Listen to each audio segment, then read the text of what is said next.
নমস্কার, আমি Subrata Santra. Welcome to Santo Dragon. এটি সিভান্স ফার্টিলাইজারের পাল্টি নাম্বার 3 চলছে, অর্থাৎ 3 নম্বরবার পাল্টানো চলছে।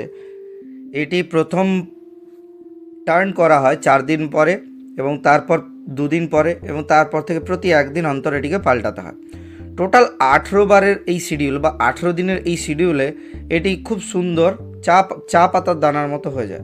তবে কিছু কিছু ক্লটিং থাকে, যে গোবরের যে ক্লটগুলো আছে ওগুলো থাকে, ওতে উপকারী জীবাণুগুলো ওর মধ্যে জমা থাকে।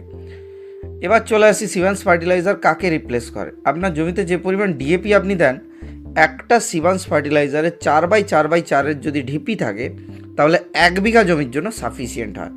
এটি আমাদের 1.3 একর ড্রাগন বাগানের জন্য দেওয়া হচ্ছে। একবার খাবার দেওয়া হয়, এরকম 2টো ঢিপি আমরা বানাই।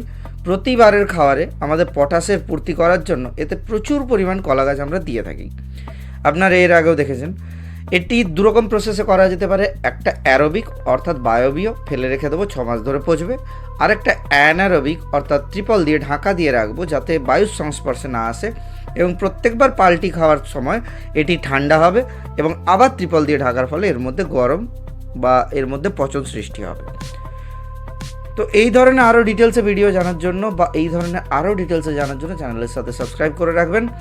এবং যারা বাই হ্যান্ড শিখতে চাইছেন বা ফিজিক্যালি এসে শিখতে চাইছেন, তারা অবশ্যই কন্ট্যাক্ট নাম্বারে কন্ট্যাক্ট করে নেবেন 8972938702-তে।